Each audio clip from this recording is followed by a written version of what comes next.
everybody. Welcome back to another episode of the Nerds After Dark podcast. I'm Cole Swanson. With me tonight are two of my brothers, both in blood, Ben Swanson, Trent Swanson, but no Josh Sterling. He's too busy for us tonight, but that's okay.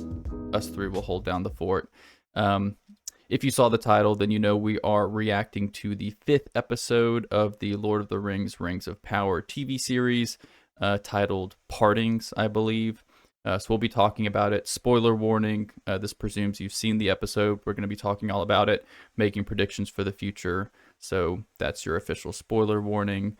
Good evening. We're Nerds After Dark. Our day jobs are done, so now we can nerd out about Lord of the Rings. We're going to start off with kind of what we did last week.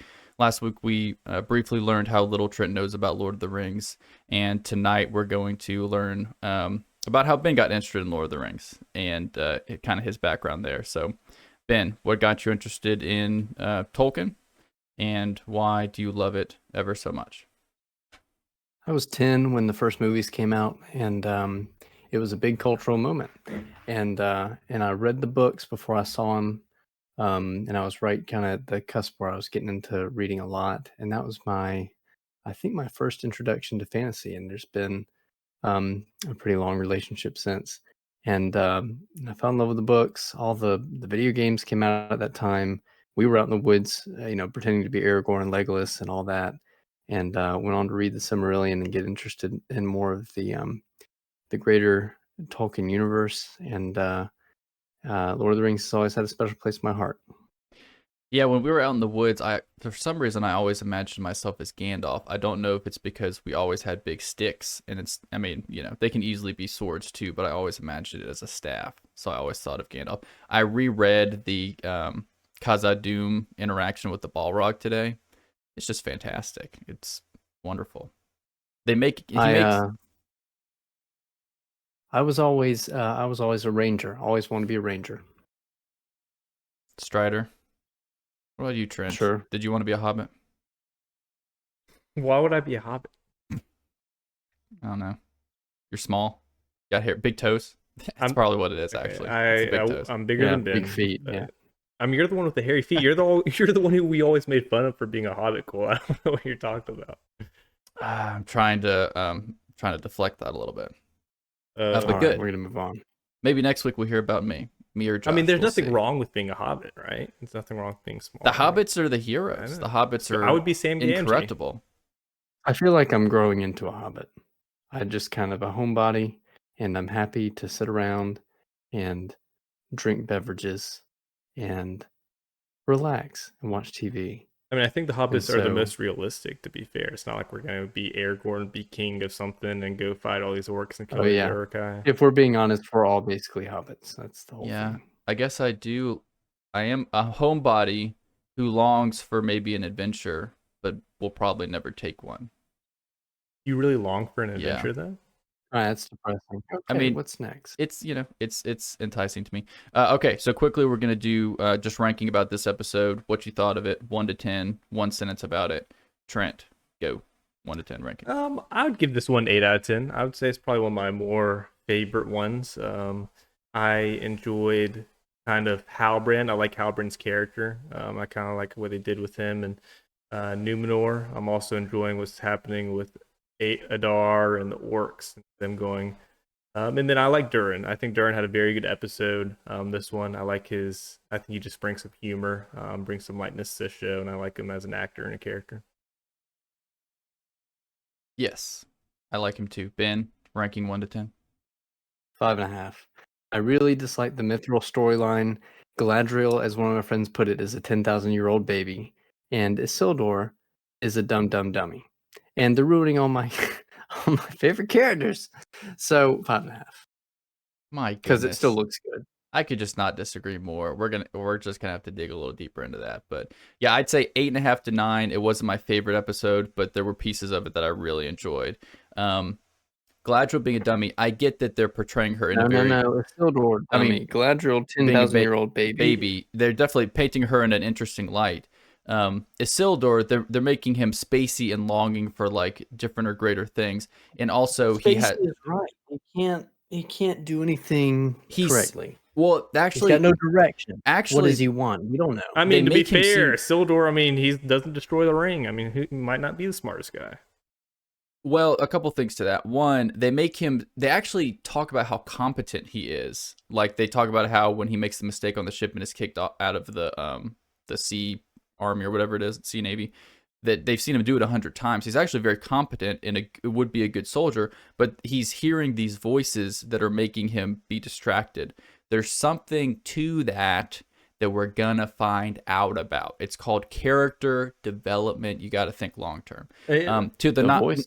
to the not destroying the ring thing, there's a lot of people who say no man would have been able to destroy the ring because they're too corruptible. So, if it had been Aragorn, he might not have Probably been able not. to do Probably it. not. But yeah, I don't really like. Just as a baseline. Go ahead. Go ahead. I don't like Galadriel's character either. I think they're trying to portray her as like a little Mary Sue as well. Just kind of, oh, she can beat 10 men easily. Like, I know she's a warrior for thousands of years, but they're really going out of their way to portray that. And I mean, she's just kind of a brat for being thousands of years from Valinor, older than King Gilgalad. So yeah, I think they could have done better. I won't say that I'm in love with her character or anything, but there's a reason she is the way she is. She has this what people describe as a kind of an irrational drive towards fighting Sauron. She even says like, "Why am I doing it? I can't stop." Halbrand brings it kind of. I know it was such a weird line. I know. I'm not saying Why that was do a you good line. continue to find? I can't stop. Right. It wasn't a great justification, but the whole point is that it's irrational. It's irrational. I'm not saying it's perfect. She's supposed to be irrational, but wait. Yeah, but you can be irrational in like, I don't know, a linear and competent manner, or you can just be kind of a weird petulant child. I mean, what's the name of What is the petulant child thing coming from? Where's that coming from? she's just kind of angry and arrogant and like whiny. She's a little whiny. Yeah. Look, what's the name of the Numenorian queen? Muriel Her or name's something? Muriel. She seems like a leader. She's got her wits about her. She's calm and commanding. And Galadriel's just like nose in the air. I'm better than you all. And I don't really know how to navigate adult situations. I just kind of burn bridges everywhere and throw my weight around and expect people to do what I want. And I don't know anything about diplomacy, even though I am 100 times older than any of you. You are all more patient and mature than I am. That's fine, but that's an intentional trait that they're giving her. They acknowledge that And I caused think her it's a mistake. to lose control of her army group at the beginning of the show, and then almost lose her this chance at this army now. So it's intentional. It's intentional. I know it's intentional. I think it's a mistake. It's character development. Do you not watch TV? All right, listen. I was supposed to give a ranking a while ago, so I did already. 8.5 out of 10. Oh, I guess I already explained it too. Okay. Well, good. I'd say on average we're giving it an 8. Oh no, Ben brings the average. I don't know. Ben 7.5. brought my opinion down to a 7.5. I think after. Oh, listen. His pessimism cannot sway you. I need Josh here. Where is Josh? Because we got some more of the Harfoots this time, which are Josh's favorite characters. But instead of Josh introducing them, I'm going to introduce them first. So we'll move on to the Harfoots. We just got our rankings. I think that this might have been one of my favorite sequences. Somehow I have a feeling that Ben might not have liked this. I could go either way, but this happened to be one of my favorite sequences of the show so far, which was it opening up with the Harfoots on their journey. We're only seeing, for the most part, Nori's group and the stranger and her parents. They're on their journey, and they're traveling, and we see them traveling through different landscapes that are kind of perilous. So I really liked the map and the landscapes, seeing the different places they're going, the swamp, the fields, and then of course we got our first song in this one, right, which was great, very Tolkien-esque. I think Poppy was the one who sang it, which was really good. Not all those who wonder or wander are lost. So how more Tolkien can it get? I thought that was fantastic, so I really like that.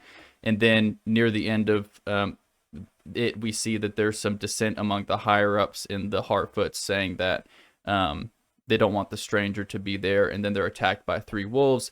The stranger does this like force push thing. The wolves get pushed back and they run away. And then the stranger, of course, heals his arm. It turns Nori's arm to ice. She gets scared. So I like that whole progression there.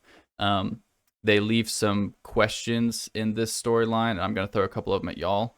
We also see that there is a group of 3 of what appears to be wizard-like creatures that go and see that spot where the stranger came in like a meteor, and we don't know who they are.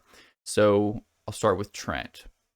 Trent, now seeing what we've seen, force push, healing, some sort of, I think, darkness on his arm or something like that. Who do you think the stranger is? It's Gandalf. I mean, I think it's clear that it's Gandalf. I think is maybe a mistake making him Gandalf, and also they're just really stretching it out to where we know it's Gandalf by now. I don't think there's a question that it's really Sauron.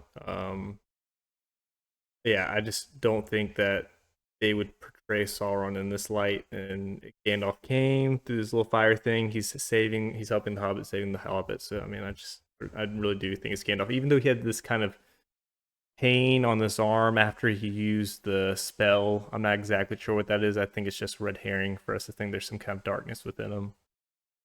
So what do you think? So Nori says that there's a lot of perils on the road, and he says, I'm one of those. Like, I'm a danger. What did you think of that, Trent? I mean, because he sees them himself, because he probably thinks that because the hobbits or the other Harfoot see him as a danger, so he's just kind of conveying what he feels as himself being a danger, but I think it's just another red herring.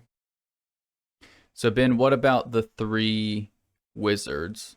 The one humanoid figure, hard to tell if it was a he or a she. Who do you think they could be? Like, what role could they play?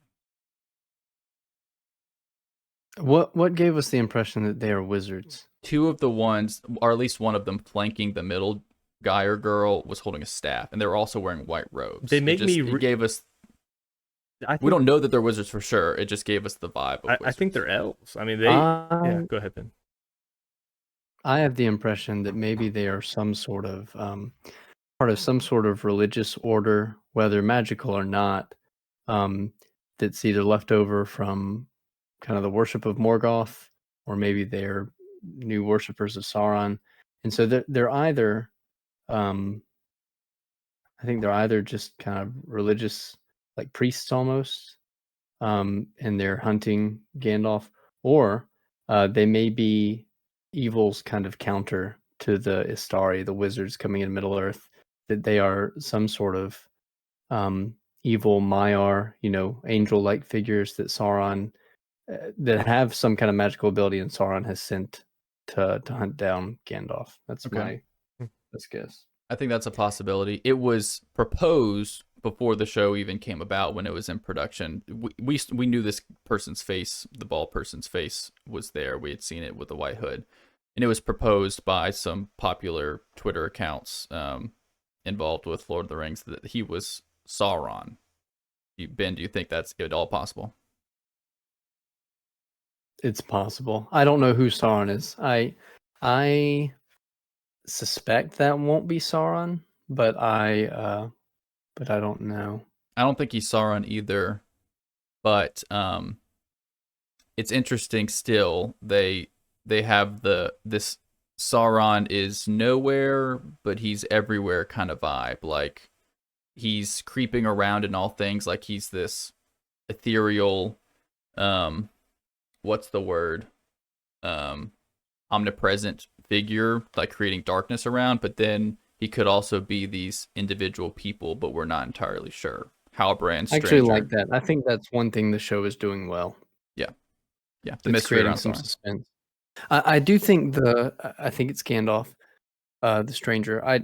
I do wonder about the darkness in his arm. The only thing that I can guess is I seem to recall from the Silmarillion that when Aloran was sent to Middle Earth, of course, became known as the Wand Elf, Gandalf.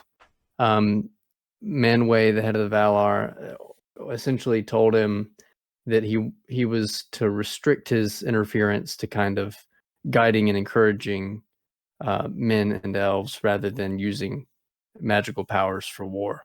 And so maybe he kind of broke that command a little bit when he decided to force push, as you said, the wolves, and it kind of gave him this feedback, kind of backfired on him a little bit. Um, that's the only thing that I can think that makes sense, because we know that Gandalf isn't drawing from darkness to do this stuff. So I don't know. That's just me spitballing. That's a possibility. The other possibility I can think of is when he landed, he's clearly in the fetal position, so they were making this appear like some sort of rebirth, like, I don't know, coming from heaven in some sort of rebirth. And he's having to figure out language, he's having to figure out his abilities. You see him kind of playing around with like flies and things like that, almost like he's figuring things out. So maybe his body is not prepped for a large expenditure of magic energy, and it kind of withered, and so he had to. And he killed the fireflies, and apparently he didn't mean to, because he made that comment about, "Am I good because I killed the fireflies?" Yeah, all kind of odd for Gandalf. I guess this will all be explained. So yeah, maybe he's just trying to learn powers, and maybe he just injured himself at Fireback. I will say for the Harfoots. Oh, go ahead. I will say for the Harfoots, they've been my least favorite throughout the show, but this episode I enjoyed them a little more. I like kind of how the stranger saved them. I like the whole scene with that. So yeah, well, I like the sequence. I don't know why you thought I wouldn't like it. Because you don't like anything. That's why. No, I do like stuff. Yeah, I like that part. Trent, let me ask you this. So, preceding the force push scene, we saw the 3 white-robed individuals that we don't know who they are. We don't know what they are. And then shortly, and they were visiting the landing ground of the stranger, which I don't know how far away it is. Maybe far, maybe not. And then shortly after, we see 3 wolves that appear to have some sort of intelligence that hunted down the Harfoots with the stranger. And then after the force push, kind of collectively looked at each other and ran off, like they made a decision. Do you think there's any parallels or possibility that we have some shapeshifters on our hands?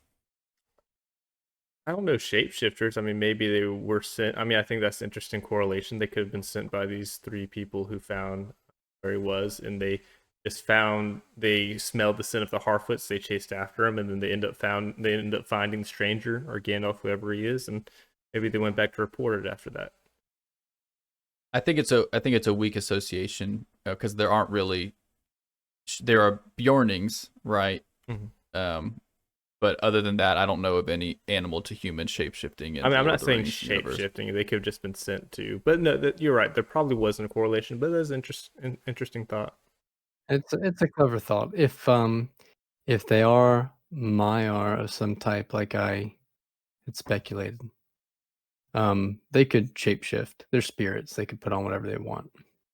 Interesting. Because some of them in the first stage became like fell beasts roaming Middle Earth on behalf of Melkor. So I don't know. Okay, then it's a possibility. Can't take full credit for that one. I saw somebody reference it online, but I thought it was interesting. Well, thanks, Trent. Seemed too smart for you. Any other general thoughts on the Harfoots? Either? I mean, I give the Harfoots an 8. I'll give them the 8.5. Okay. To balance out Numenor's 4. Trent? Yeah, I mean, I guess I'm just kind of confused of where they're going with the Harfoots. I guess the Harfoots are really only there for the stranger. I just don't really see any other plot line going on with the Harfoots. Well, 2 things. One, you could say, so they are, I can't remember the name of it, but they're headed towards a grove that they seem to go to frequently at this time of the year. And they describe to the stranger why they are nomadic, and it's because certain times of the year have certain foods and things that they need, but then there's perils on the way. So I can't remember the name of it, but the way they describe it almost sounds a lot like the Shire. So maybe we're seeing the last nomadic movement of these individuals who eventually settle in the Shire. So that's a possibility. But you're right. I think it's primarily to set up the storyline of the stranger. And I think Josh was right from our previous episode. Go back and check it out. That they are going to end up being disbanded or caravaned or something, as they called it, and then going off Nori and the stranger and her family maybe and Poppy, and then going off on their own separate from the caravan. So it's just setting up that arc, I think. Yeah, it'd be an interesting confrontation if the three white robe people came and fought the stranger with the Harfoots there. I mean, Oh, it's clearly, yeah, it's coming because there's no villain for the Harfoots. The wolves were the villain, the protagonist for the moment, but clearly now they're setting up those three robed individuals to be the enemy of that group. So we will see a clash. But good. So that is the Harfoots. We're going to take a quick break, and then we're going to come back and talk about Elrond and Durin and Mithril and all those good things. So we'll be right back.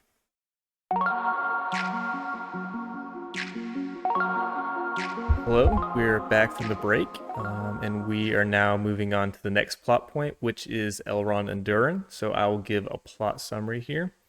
So we see that Durin goes to Lindon, and he has a dinner with Gil-galad, Elrond, and Celebrimbor. And then during that dinner, we kind of find out that Gil-galad is suspicious of the dwarves and is actually suspicious that they've found Mithril. And we figure out later that he thinks that Mithril holds the light of the lost Silmaril, which we learned in a little storytelling of this elf who fought the Balrog next to this tree, and this tree's Silmaril or light went down to the mountain and made ore.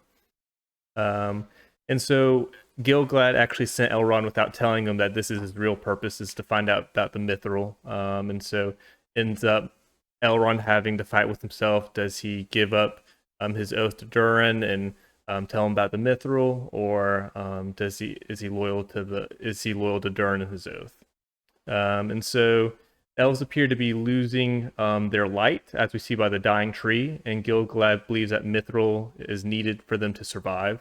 And at the end of the episode, Elrond ends up convincing Durin to give them the Mithril. We don't know if they'll be able to because Durin's not king, he's only a prince. So we'll see what happens after that. So Ben, question for you. Can you explain a little bit maybe what this light or life force of the elves are? I don't really kind of fully understand how that comes with the Mithril and the light source and the Silmarils. No, I can't explain it because it's nonsense and it's all made up. In the books, Mithril is just an ore, a very strong ore. The whole story with the tree and the Balrog and as far as I can remember, granted, I didn't go searching that deeply, but I don't believe that's true. The elves need the light of the trees and the Silmarils to maintain their life force nonsense, because they existed before the trees. So a couple things I'll say to that. So what I will say is the way that they presented the story at first glance did seem very like legit. Like you hear it and you're like, that sounds great. Especially because you get a Balrog fighting an individual on the top of the Misty Mountains of all places, right? Which is, as far as I can recall, is where Gandalf fights the Balrog on the top of the Misty Mountains, right? And that's where he dies. But there's a few I was kind of reading about, and there's a few specific things that you could pick out to say, like, yeah, that probably wasn't Tolkien. One, the elf was unnamed, and Tolkien was like really big on names, so any individual like fighting in a lore would have a name. Also, Balrogs, apparently anytime you see them, like in the Silmarillion, they're in a group of like 5, I guess, which is interesting. So if it was a kind of historical description of a Balrog, there'd be more of them. And so it is nonsense as far as like the Silmaril's light being infused into the ore. But as far as like quote unquote their life force, even in like Peter Jackson's movies, their immortality is tied to the necklaces that they wear, and Arwen, gives hers to Aragorn, and that's a big deal because she's kind of giving up her immortality, right? So are those not related to the light from the trees or the Silmarils or something, Ben? The necklaces were a weird thing in Lord of the Rings. It's not from the books. As far as I know, she didn't. I don't believe she actually gave up her immortality in the books. That was just to create some emotional conflict there, I think. And even with the necklaces, I think Peter Jackson meant that more as a symbol rather than they derived their life force from the necklaces. I think that was kind of it seemed very direct. Like, I I mean, maybe you're right. Maybe you're right, because then Elrond does describe her outliving Aragorn and all this kind of stuff. Right. So maybe it was more symbolic. Oh, But maybe it was. regardless, it wasn't from the books. Maybe it was like her giving up her key to the Undying Lands. Maybe it was more saying that she was going to stay in Middle Earth instead of go to the Undying Lands. Yeah. Now there is a curse that's placed on the Noldor, the elves that of Feanor. He's the one that created the Silmarils. They're the ones that came back from Valinor, the land of Aman, and came back to Middle Earth. There was a curse placed on them because of the kinslaying, wherein they killed some of the Teleri, other elves, anyway. And part of the curse said that they would slowly kind of dwindle over Middle Earth, and they would grow weary of life, and they would just kind of their spirits would sort of wane. Not that they would cease to be, but that they would just they had gone over to Middle Earth to have freedom and have kingdoms for themselves and that sort of thing. And the curse said that you're never going to find rest and peace there. And so that's like the one little true canon thing that I think is referenced a little bit by this dwindling of the life force. But it being tied to the light of the trees is nonsense. And being able to reinvigorate it with Mithril just really took me out of the whole thing. Like every time they talked about Mithril after that, I just rolled my eyes. It was really difficult to. I think that's part of why I give this whole episode a 5.5, is because that was just so out of left field and contrived for them to have the plot for a single episode. Just kind of cheap to me. Okay, That's fair.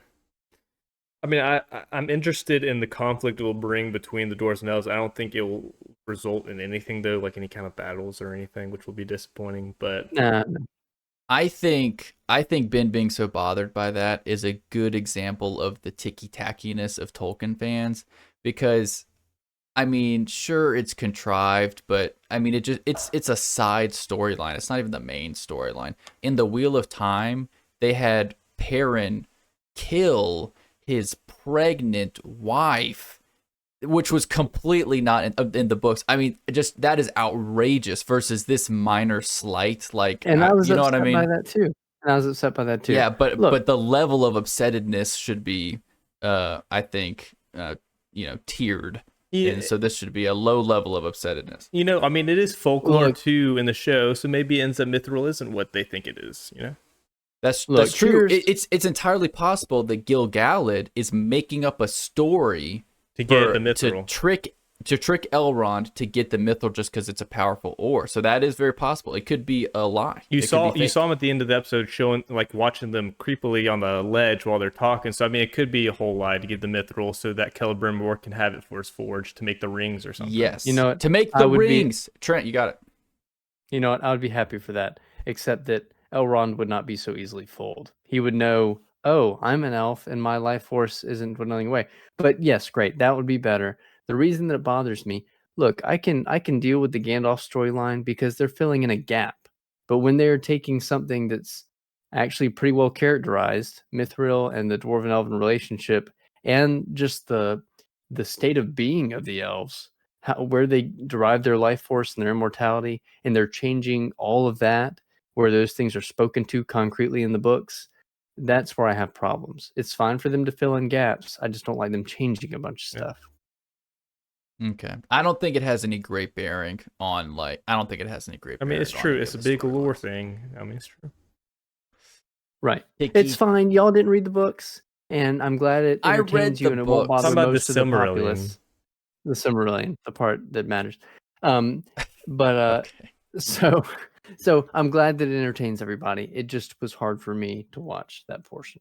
All right. Well, you're just gonna have to. I move did like past that. Durin though. Durin is a highlight to me. He's fantastic, though. A couple things. One, you realize that you mentioned Elrond wouldn't be that easily fooled. He was tricked by Gil-galad and Celebrimbor into giving up the information about the Mithril. You noticed that was they. Oh yeah, fooled by him. the way, that was the Oh, most yeah. silly part. Oh, that was yeah, so much wait, worse. yes. The whole, oh, did they find Mithril? Oh, I can't tell you. Like, I swore an oath, and then he's like, "Okay, swore an can you oath give?" not to Like, tell. obviously, they found it if he says, "I swore an oath." Like, Right.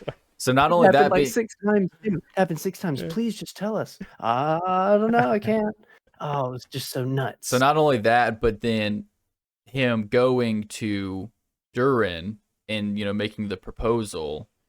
and then Durin kind of, flipping so easily and being like, yeah, we're friends, we'll take care of you, kind of thing. I get that, like, the whole storyline put him between a rock and a hard place with it, but like when you consider the gravity of the oath that he made him take, and then obviously told after that, right? So that for me, that was more so like in other shows, other more gritty shows, that would have resulted in a clash between the elves and the dwarves To because be something like that Right, they happened. created this big tension.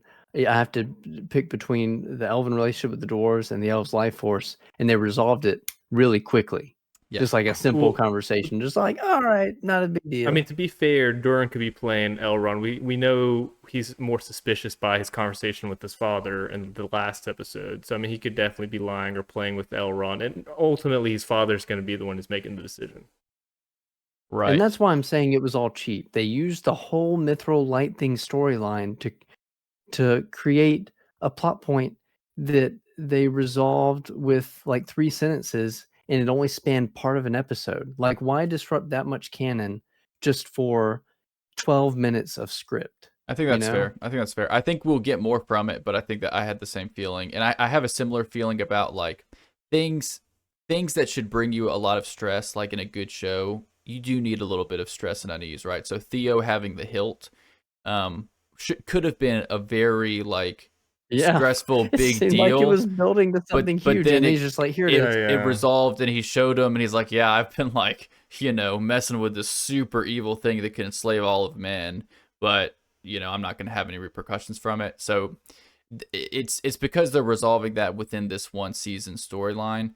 But some of those, like, it's true in a really good show and good writing, there would be bigger repercussions for that, or it would at least span over a longer period of time. It would have been much more It does- interesting if Theo went with the orcs, and then somehow there's clash between him and his mother. I mean, I think that would have been a lot more interesting. Well, it really acted like the hilt had like some kind of corrupting power. Yeah. And I think we all Yeah. assumed that we were going to see that, and then it was just like, nah. Yeah. Though we are jumping a little bit ahead. Trent, what else on Elrond and Durin? I think that's basically it. Okay.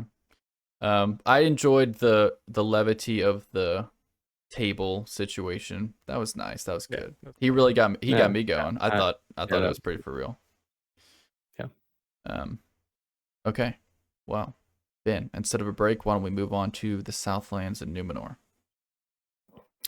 So the Southlands, they're all in the tower, all the Southlanders, and they decide ultimately to split up, and some of them go and kneel before Adar. They think he's Sauron. Kind of seems like he's not. It seems like he's a little offended by being called Sauron. And so he makes, is it Wingler? Can't remember the guy, the old barkeep. Old guy, yeah. Yeah, makes him kill the kid. That was kind of sad.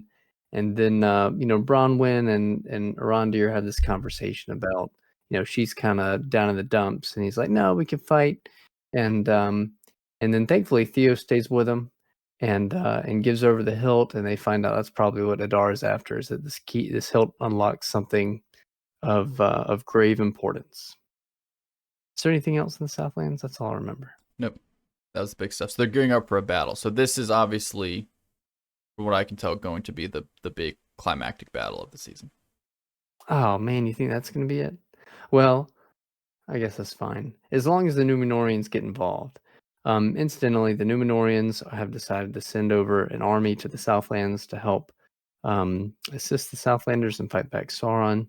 They decide they're going to send an enormous fleet of all 5 ships that they have, and then Isildur decides to try to stow away because his friends won't let him come because he's kind of a tool.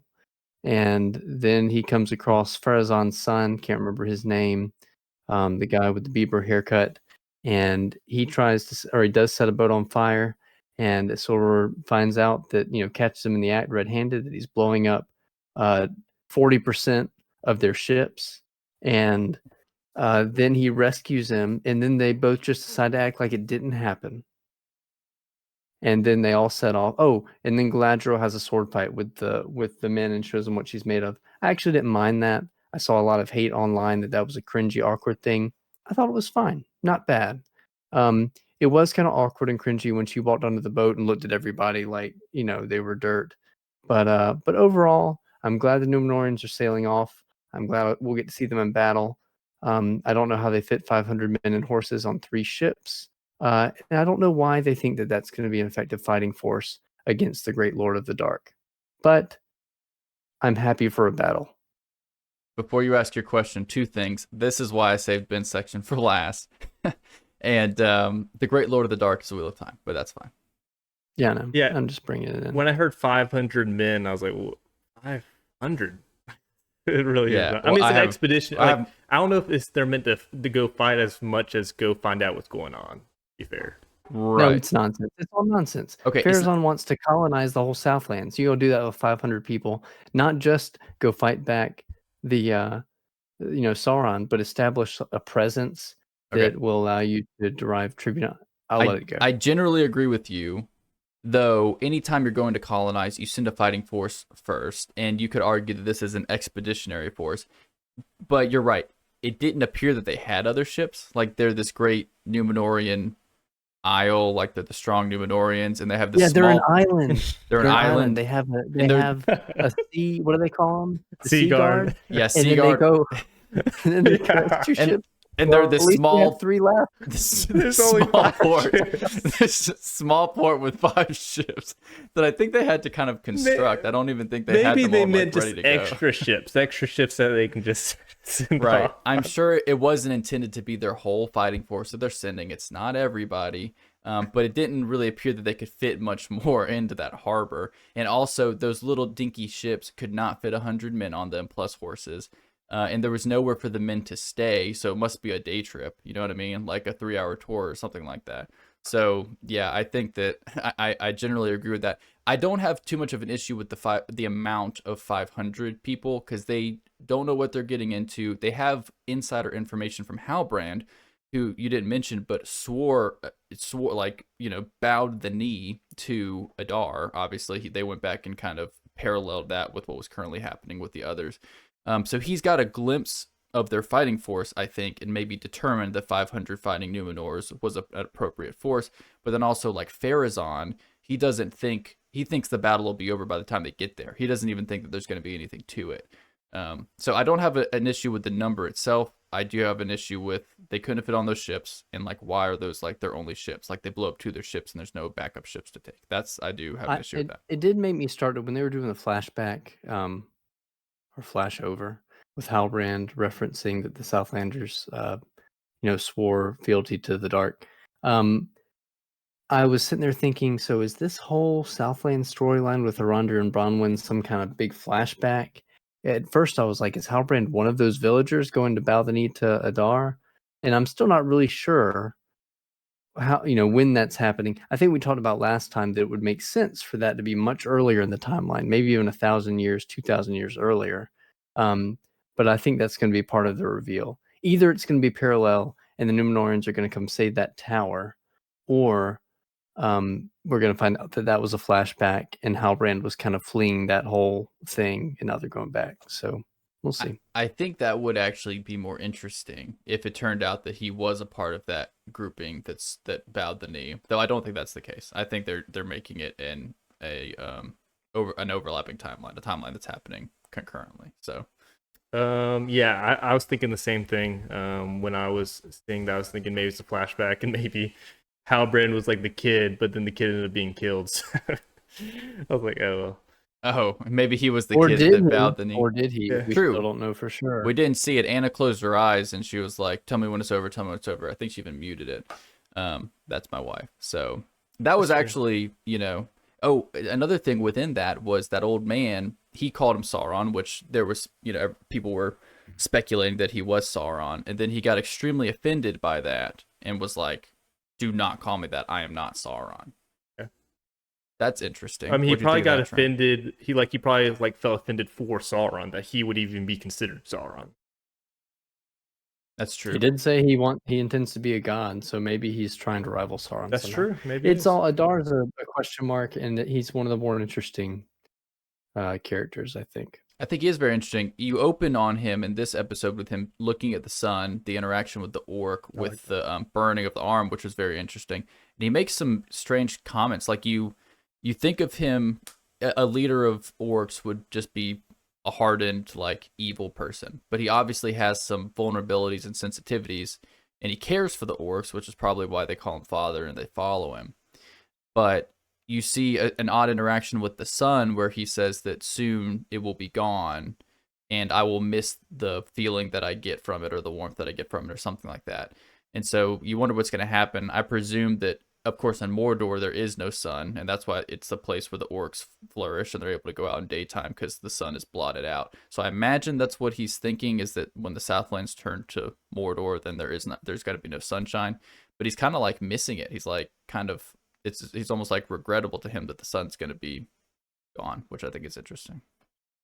Oh, one thought that just came to me is we were talking about taking issue with the 500. I take issue with the 500 because I know what happens in the book. Which That's all I'll is say. Oh, so this Okay, you're not is gonna all spoil it? lore with the Now Numenor I gotta spoil it. sending a force over. They send a force. I mean, I think it maybe also Numenorians are pretty arrogant too. I mean, they probably think 500 men would easily take out a group of orcs. No, depending on how many, but I mean, they probably think they could take out a lot of orcs. So I think it maybe Yeah. goes. Well, around. in the books, they weren't done like that. I think for scale, I mean, for the TV series, for scale, that's part of the reason why they have lower numbers.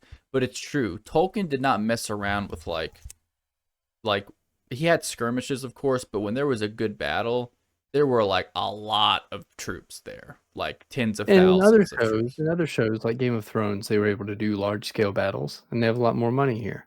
So it did feel a number of times, like with the ships and the scale of the armies, like they were scaling it down for ease of production and cost.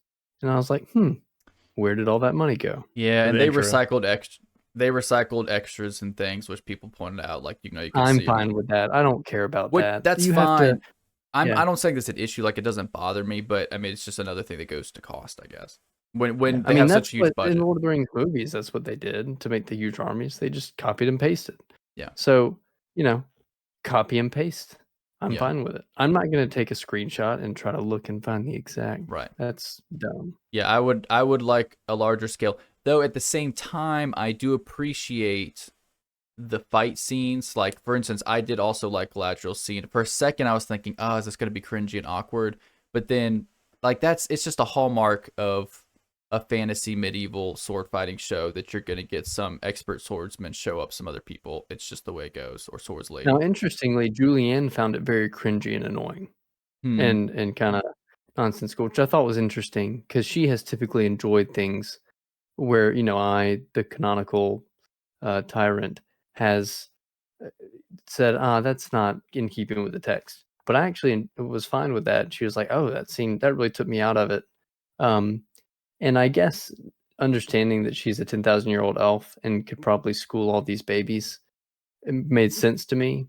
But to her, she was like, why is some lady able to show up 5 trained soldiers? Right. So a curious perspective from someone without too much background. Yeah, that's interesting. But yeah, going to Isildur and the son of Farazan, I don't know his name. Yeah, it is interesting how they just burned the ship down, and then Isildur's dad just like let it go, like no investigation to anyone for destroying the ships. Like it's all good. It's just something random that happened. They were like probably raiders, but who is raiding Numenor? I want to know. Yeah, okay, who they thought it was like raiders, dissenters, which it kind of was, ended up being. But dissenters, 2 people leaving. There was obviously a whole faction against that, right? But they were trying to make it seem like a bit of a mutually assured destruction situation between the two, because he would have told on him for stowing, he would have told on him for burning the ships. But it seems like the burning of the ships was a much more egregious crime than just stowing away. Well, no. What my thinking was, if Isildur said he blew up the ships, the other guy would be like, "No, he blew up the ships." Yeah. So because he hadn't allowed to go on the expeditionary force, he was pissed about it. So it makes sense that they made up a story, and clearly Elendil doesn't. He's skeptical. He's gonna figure it out. We know that. So it's not like he's just letting it go. He knows that there's some. He knows. You think he's gonna figure it out? Yeah. He'll I don't never. know. He he'll probably never. gets Isildur gets the smarts from his dad, so it'll probably be nothing like. Did you know that in the interaction with the Balrog with Gandalf at Khazad Dûm, he references Elendil? Really? Yeah. What does he say? I can't remember the exact quote, but like just Like he Sword of mentions Elendil? no, like his just I wish I had the quote in front of me. Maybe I'll You look it sure up. it isn't Arendelle? No, it's Elendil. Elendil. I read it a few times because I was like, Mm. almost. I can't remember the exact quote, but yeah, he definitely does reference it. I don't know why. Hmm.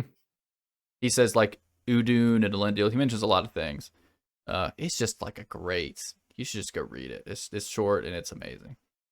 And he says cannot pass instead of Ian Yeah, I McKellen shall know. not pass. Yeah, it should have been Shao. Yeah, like in the book, it should have been shall. You're saying. That's what I'm saying. Yeah, so they did it better. They did it better. Yeah. Are you excited, Ben, for the battle? I mean, I think there's going to be a skirmish in this episode 7 there, and then there might be something bigger on the plains when the Numenors come in 8. But I think that this is as big a scale as we're going to get for season 1. Is it 8 episodes? Is that where it ends? Yes, and this is 6 upcoming. So maybe this will be the initial big skirmish, and then they might have something bigger in 8. It's possible they will. I am excited for the battle. That's what I told Julianne. I am looking forward to that and hope that it's a good payoff. It better be good. They better kill some Trent. people, is what I'm saying. There needs to be some weight to it. So there better be some people dying. You mean some people, some good people? Some main characters, you mean? Some people got to die. I think there should be some weight to the battle. Because in the Lord of the Rings, no one dies, but that's how the book was written. Except Boromir. In the Silmarillion, everybody dies. At least in the first age. Second age, a little bit lighter. Thinking about it,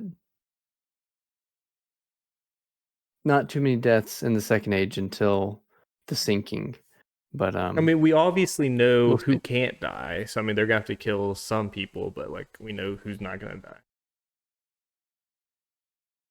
Yeah, I want some deaths because I want it to be heavy. We know that a good, well-written show needs some actual heavy deaths. Especially in war.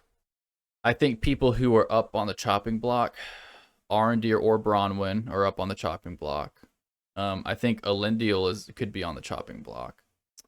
Arondir or Bronwyn, one of them, that can't end happy because all the romances in the Silmarillion are ill-fated. So that's got to go wrong.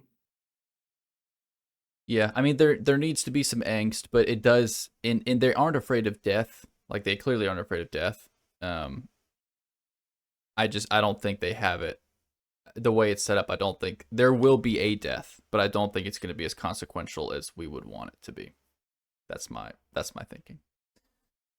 But yeah. Well, let me speak. I'm still watching. I'm enjoying it. I liked the orcs and I liked the hobbits. The Mithril upset me. All the Numenor nonsense. The Numenor thing's a mess. But sticking with it. Before we take our last break, Trent, what do you think of the hilt? I know that we made comments earlier about like it resolved very quickly, but what do you think of the carving on the wall in that tower? And I guess you clearly see Sauron holding a sword that is clearly that hilt, stabbing it into the gut of a man on like a table. What do you think of that? What does that even mean? Oh, interesting. I didn't even realize that was the picture. I just remember seeing a sword. Was it a man or was it an elf? It was a man, and they mentioned that it's like a key. Yeah, the hilt was a key. And the presumption, I guess, is that it's a way to enslave. Like he mentioned that it was an old thing created for the men to like enslave them or something like that. So I don't know. It's almost like they're setting up something like these men take part in the creation of Mordor or something like that. The fact that Adar even gives them the option of fealty as opposed to death. Yeah, I was confused as how he found out it was a key. Like, can you put the hilt on the picture that he was looking at? Like, I was kind of confused as how he came about thinking that was a key.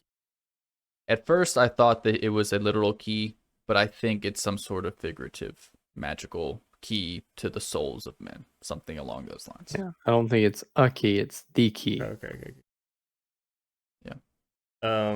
Well, yeah. So yeah, I wish they would have done something more with that with Theo. Obviously, it doesn't seem that corruptible if a 12-year-old kid can just give it up just like that. But I don't know. It obviously leaves a marking on men. I wonder, does Halbrand, have we seen his arms? Does he have any kind of marking like that? I don't think we. I don't think we've seen his arms. Did he pull up his sleeve to Didn't he start with Galadriel short in the? sleeves? He did. Yeah, I don't think we've seen any markings. Though, here's something they could do that's interesting. The fact that Theo wasn't corrupted. We don't know who Theo's father is or what he was, right? So maybe there's something there to suggest why he was able to resist. Yeah, That's a good point. yeah. Yeah. I like Halbrand. But I'm Shall we sure- take our last break? Yeah. I'm sure who his father is will come out and be interesting. So, but yeah, that's good. I think we went pretty full circle in this one. So we'll take a quick break and then we're going to come back for final thoughts and predictions for the next episode. We'll be right back.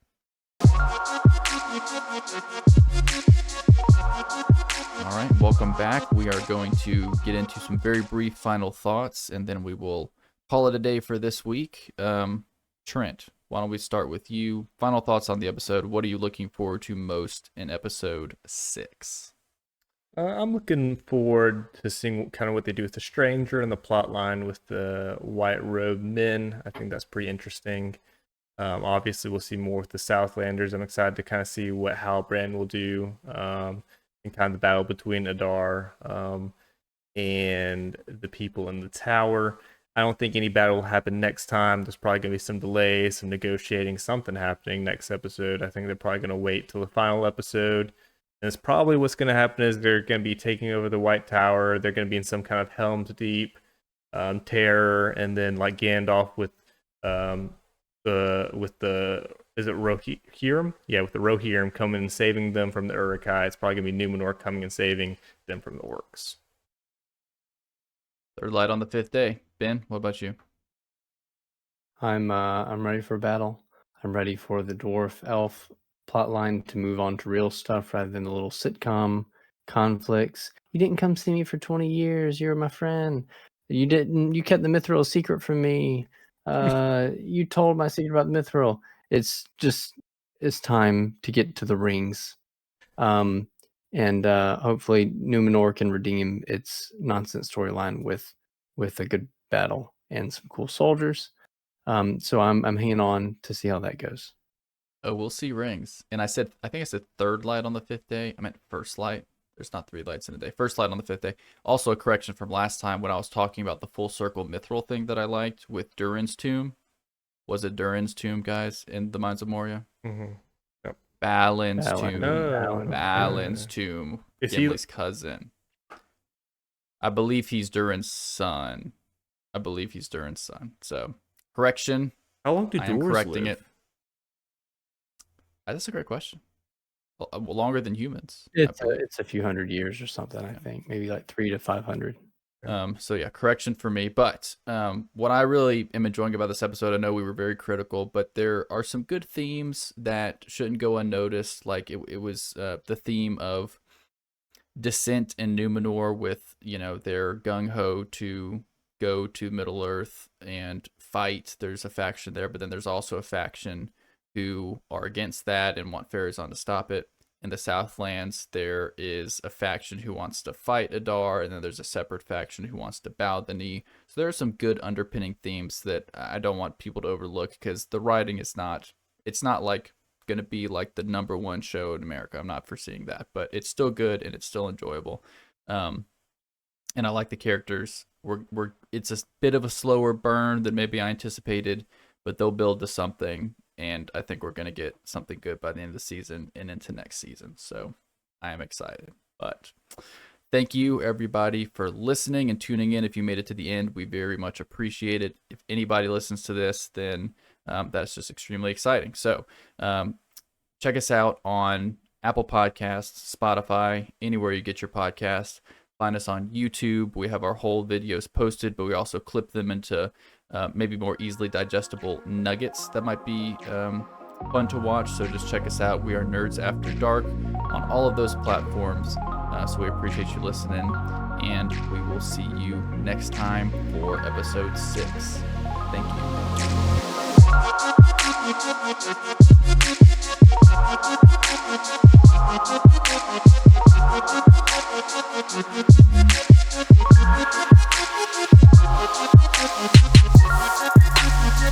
you.